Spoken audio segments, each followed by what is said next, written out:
এই যে আমরা নিশ্চিন্তে ঘুমাই, সারা জীবন 30-40-50 বছর নিশ্চিন্তে কাটাচ্ছি, কোনো ফিকির নাই, নিজের পরিবারের, সমাজের, রাষ্ট্রের, উম্মার কোনো ফিকির নাই, অথচ এই মানুষের সামনে অপেক্ষা করছে মৃত্যু।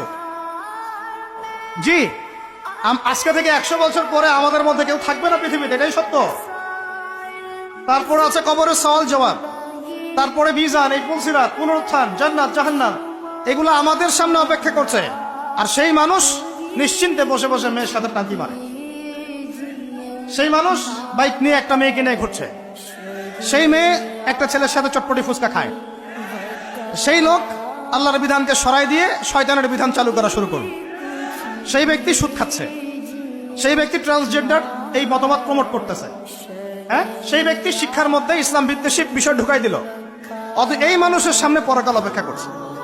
একদম টেনে হিস্ট্রি আল্লাহ পাক সামনে নিয়ে দাঁড় করাবেন, দাঁড় করে জিজ্ঞাসা করবেন,